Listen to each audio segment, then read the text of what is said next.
Halloween Havoc shows of WCW days, and hopefully they can live up to that sort of a praise. From there, we'll go into talking about TNA. On Sunday, they had their Bound for Glory 2014 pay-per-view. Nothing really big came out of this show, because what can really big come out of this show if you don't really have any of your big guns on hand? I think the one thing that I took from that is there was a guy there, Hama. He had a match against EC3. I want him to get signed by WWE, or I want him to be brought over and featured on TNA Impact Wrestling every week from here on out.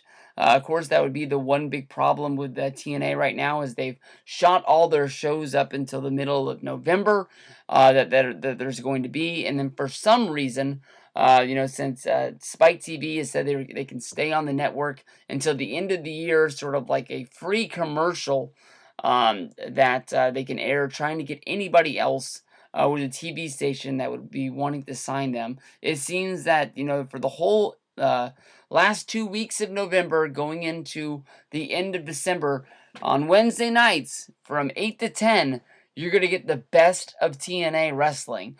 They're not going to be shooting any new shows. There's no plans to do any TNA tapings, because I guess those would cost money. I don't know where the money is going that Spike TV pays on a weekly basis per episode. I don't know if it's the Carters are going to be storing this money up, trying to recoup some of their losses, and then just sort of cash out at the end of the year, or what is going to be going down, because everybody is sort of lost how you can have weeks of television, why Spike TV would have primetime slots where they can be putting anything out there in the world, and it's going to just be reruns of the best matches of TNA. I know a lot of shows, maybe like for the week of Christmas or the week of New Year's, they'll run a sort of a best of the year special, but I'm talking about 4 episodes that are 2 hours long of the best of TNA. Doesn't really make any sense. Maybe you can sort of brand these the best of TNA, and you sort of announce that you're closing, and that's why you're watching these shows, to sort of get some closure on things, and maybe like you use each hour block to sort of show the best of that year, where you in every night of the shows you cover 2 years or 3 years of action, showing the progression of the show all the way leading up until whatever you pick to be the last moment. To me, honestly, I wouldn't want to show anything of the last year of TNA. Maybe you end it with AJ Styles winning the championship for TNA, and defeating the Aces and Eights. I know that wasn't the defeat that really put them out of commission, but I mean, it got you to that point. You don't need to remember that Mr. Kennedy beat Bully Ray when he came back and he returned. But this show, Bound for Glory, honestly was pretty good. MVP had a match where he won. Samoa Joe and Low-Ki, they stole a little bit of the show in their X Division match. I don't know who fought in that tag team match. I still have no clue. Team 3D seemed to be the MVPs of the night, going into the Hall of Fame, and then having their match against Abyss and Tommy Dreamer, which the crowd in Japan was honestly really hot for. That should have been the main event to them. I know that a lot of people thought that they were going to care about the Great Muta and Tajiri teaming up against Storm and Sonata, but honestly, that Team 3D match was something that they wanted. It was a lot like them getting to see an actual ECW show and getting to channel on and go along with the moves. They were more into that more than anything else on the whole show. TNA in the foreseeable future tonight, on Impact Wrestling, you had the 4-way, going after who was going to be the number 1 contender. It involved Austin Aries, it had Bobby Roode, it had Jeff Hardy, and it had little dude Eric Young was in that match. There's of course your 4 biggest baby faces. It was an elimination match in order to get to see who the number 1 contender to go after Lashley's title would be. I've heard it was a really good match that basically made the whole show very good. It sort of was like that exclamation point on the end of the night. For the last few weeks, Impact Wrestling has been putting on really good shows, but the only problem is no one's been watching.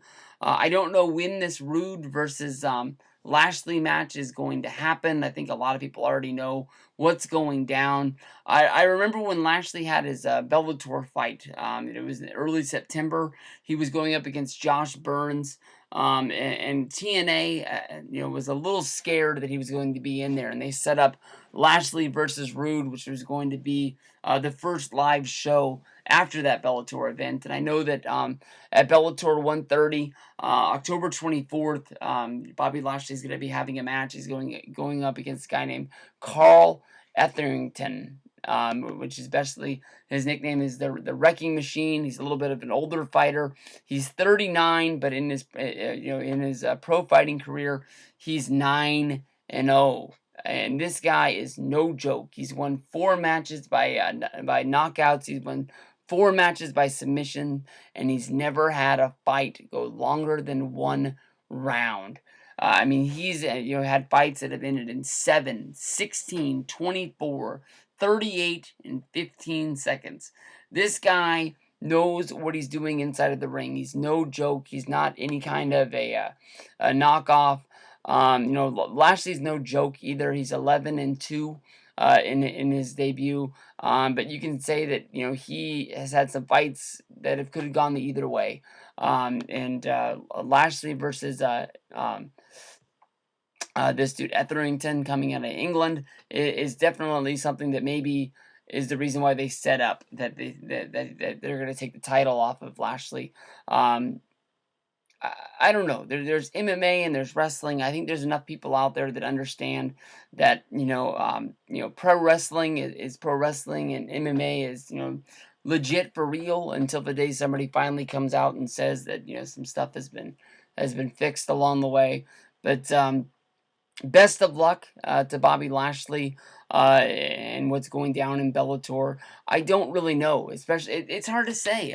There's if you look at Twitter during the Bound for Glory show on Sunday, honestly, I saw 2 people tweeting about this show as it happened, and these were both loyal TNA people that were really just like, let's get this done. Let's have a good show, and they were really pimping out how much fun they were having watching the show, but nobody else cared. Everybody was watching football or coming down off their football high from Sunday, and I don't know. It's rough.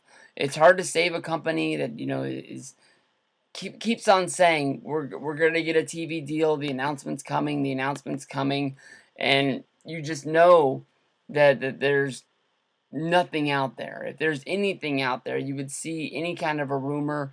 You would have any kind of a foreseeable future about this is going down. And it's not looking good, but the best of luck to him. I was glad that there weren't people out there watching and just tweeting about how bad the show was when basically they haven't been watching Impact and they haven't been following along. So they don't understand the feuds that were going down. But then again, if they would have done anything to help that show, the story was out there that basically they didn't want to put people in matches that Bound for Glory because it was in Japan, and in Japan holds wrestling in a higher light than it is in the United States. That basically if the title had changed hands, they didn't want to have him on the show because they didn't want to be looked at as a joke. The women's championship, the knockouts title, I apologize, and the X Division title are both in that they're both out there that everybody knows that those titles have changed in the upcoming weeks of Impact. They didn't want to put the World Championship out there because people know that Rude beat Lashley and he's not the champion anymore. And then people know that there was an upset and the Wolves lost the championship, and Storm and Abyss are your new TNA Tag Championships holders. And I don't know.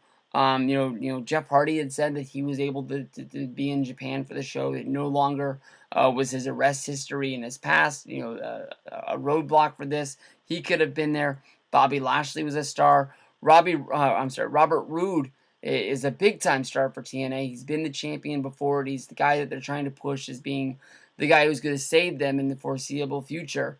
by being, the champion. I don't know if they just want to put the championship on Rude because they're closing up shop, and that it's just sort of seems like what they do for guys. AJ Styles got to hold the championship on his way out the door.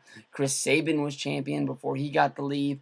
I don't know if this is like TNA's way of saying thank you. We don't have the money to sign you, but maybe this will help your Wikipedia page in the foreseeable future, with you getting some bookings, and you can say you were a former TNA World Champion or something like that. But I don't know. Jeff Hardy, Robert Roode, Bobby Lashley, having any kind of a World Heavyweight Championship match on there would have helped them out big time.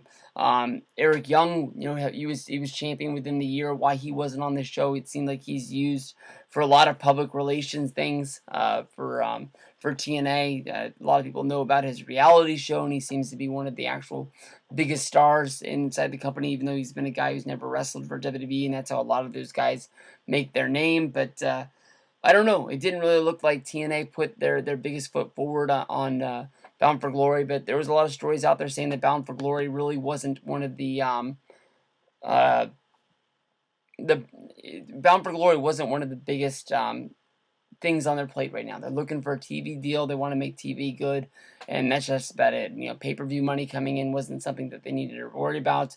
But then again, the rumor that's out there is that Bound for Glory didn't even do 10,000 buys. It's funny. I was reading a stat about WCW and about how they closed. WCW, a lot of people said was horrible and nobody watched it. WCW Sin in 2001 did 60,000 buys, and of course WCW would close a week later. The only time that TNA ever passed 60,000 buys is they had a Joe versus Angle match. They did 70,000 buys. I believe that was the Genesis show, the first time they matched up. I could be a little bit wrong on which show that was, but that was the only time they ever passed 60,000. TNA as a company probably would be going a whole lot stronger if they would have been doing, 50,000 buys, religiously across the board. But they just can't get people to watch their TV and they want to pay for more. People will go to Spike TV and they will watch it, but they just don't see the urge on why they have to throw down $50 a month to keep up to date on what's going down when you're going to see those matches, or you're going to see highlights first thing Impact on Wednesday nights now. I've been really enjoying these smaller Cokes. At my work, I always sort of see these. These are 7.5 ounce cans. I thought they were about half the size of a normal can. Normal can, of course, 12 ounces, 7.5 ounces. This last weekend at work, I really fell in love with these things. Basically, it's enough to get 2 big drinks out of, and then you can throw the can away. So many times you open a regular can, you're working, you're moving